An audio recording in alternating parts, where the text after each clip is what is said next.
ব্যক্তিকে গুনার কারণে জাহান্নামের হুকুম দিয়ে দিবেন।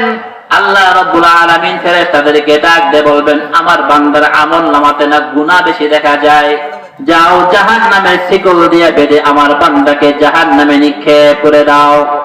আল্লাহ যখন এই ঘোষণা করবেন, জাহান্নামের ফেরেশতারা জাহান্নামের শিকল দিয়া ওই আল্লাহর বান্দাকে বেঁধে টেনে টেনে জাহান্নামের দিকে নিয়ে যাইতে থাকবে।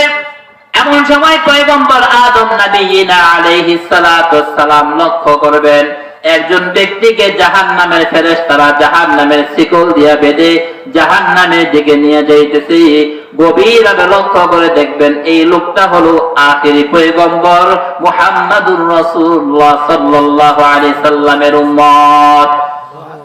বাবা আদম নবীনা আলাইহিস সালাতু ওয়াস সালাম কাল বিলম্ব না করে দৌড়ে যাবেন, ডাক দিয়ে বলবেন, হে পয়গম্বর মুহাম্মদ, তোমার এক উম্মত কেন জাহান্নামের ফেরেশতারা জাহান্নামে নিয়ে যাইতেছে। আল্লাহর হাবিব এই কথা শোনার সঙ্গে সঙ্গে নবী আলাইহিস সালাতু ওয়াস সালাম বাচ্চাওয়ালা মুরগির মতো উম্মতকে জাহান্নামের আগুন থেকে বাঁচানোর জন্য যখন বাচ্চাদেরকে যখন চিল বা শকুন যখন থাপা দেয়, মুরগাটা যেমন পাখা দিয়ে বাচ্চাগুলোকে নিরাপদে রাখে, ঠিক তদ্রুপ আল্লাহর হাবিবের কানে এই আওয়াজ যাওয়ার সঙ্গে সঙ্গে আল্লাহর হাবিব দৌড়াইয়া এই উম্মতের সামনে এসে উপস্থিত হবে। আল্লাহ হাবিব ফেরেশতাদেরকে ডাক দিয়ে বলবেন, তোমরা তাকে জাহান্নামে কেন নিয়ে যাইতেছো? ওই জাহান্নামের ফেরেশতারা ডাক দিয়ে বলবেন, ইয়া রাসূলুল্লাহ, ইয়া হাবিবাল্লাহ, ওগো আল্লাহর হাবিব, আপনার এই উম্মতের আমলনামার ভিতরে না গুনাহ বেশি, এই গুনাহ থাকার কারণে আল্লাহ রাব্বুল আলামিন আমাদেরকে হুকুম করেছেন আপনার বান্দাকে জাহান্নামে নিক্ষেপ করার জন্য। আল্লাহর হাবিব বলবেন, যাও আমার এই বান্দাকে আবার নিয়ে আসো, তার আমলগুলো আবার মিজানের পাল্লায় ওজন করো। ফেরেশতারা ওই বান্দাটাকে আবার নিয়ে আসবে, তার আমলগুলো মিজানের পাল্লায় দিয়ে আবার ওজন যখন করবে, দেখবে তার গুনার পাল্লাটা ভারী হয়ে গেছে, নেকের পাল্লাটা হালকা হয়ে উপরে উঠে গেছে। সঙ্গে সঙ্গে আল্লাহর হাবিব একটা কাগজের টুকরা ওই নেকের পাল্লায় রেখে দিবেন।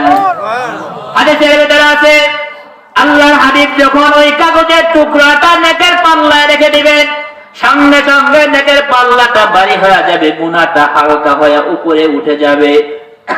গুনাহটা হালকা হয়ে উপরে উঠে যাবে দেখে আল্লাহ রাব্বুল আলামিন ডাক দিয়ে বলবেন, এখন না আমার বান্দার আমলনামার ভিতরে নেকি বেশি দেখা যায়, গুনার পাল্লাটা হালকা হয়ে গেছে, যাও আমার বান্দাকে তোমরা জান্নাতে দিয়ে দাও।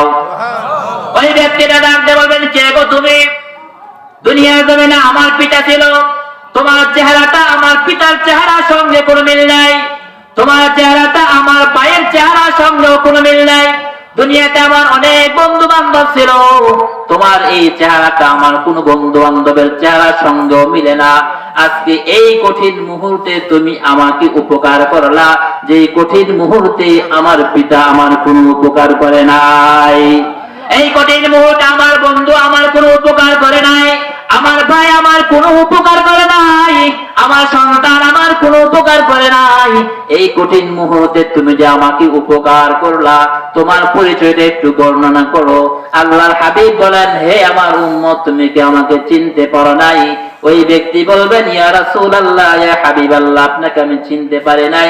আল্লাহর হাবিব বলবেন, তুমি দুনিয়া জমিনে যে নবীকে বিশ্বাস করতা, যে নবীর সুন্নতের উপর আমল করতা, যে নবীর উপর তুমি দুরূদ পড়তা, আমি না তোমাদের ওই নবী।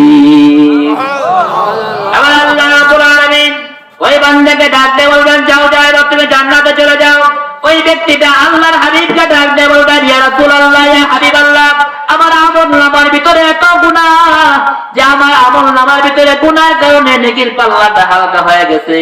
আপনি না একটা কাগজের টুকরা আমার আমলনামার ভিতরে রেখে দিয়েছেন, নেকের ভিতরে রেখে দিয়েছেন, যার কারণে আমার নেকের পাল্লাটা ভারী হয়ে গেছে।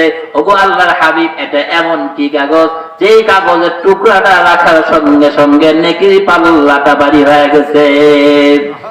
আল্লাহর হাবিব বলবেন, হে প্রাণের উম্মত, তুমি যে দুনিয়ার জমিনে কষ্ট করে আমার উপর দুরূদ পড়তা, ওই দুরূদের হাদিয়াগুলো আল্লাহ রাব্বুল আলামিন ফেরেশতার মাধ্যমে আমার পর্যন্ত পৌঁছাইয়া দিত। ফেরেশতার মাধ্যমে আল্লাহ রাব্বুল আলামিন ওই তোমার দুরুদের হাদিয়াগুলো আমার পর্যন্ত পৌঁছাইয়া দিত। আমি তোমাদের দুরুদের মজলিসে উপস্থিত হওয়া লাগে নাই। আল্লাহ রাব্বুল আলামিন দুনিয়ার জমিনে এমন কিছু ফেরেশতা নিযুক্ত করে দিয়েছেন, দুনিয়ার মানুষ যখন চুপি চুপিও আল্লাহর হাবিবের উপর দুরূদ পড়ে, ওই ফেরেশতার কানগুলো এত তুখর, ওই চুপি চুপি আওয়াজটা ওই ফেরেশতার কান পর্যন্ত পৌঁছে যায়।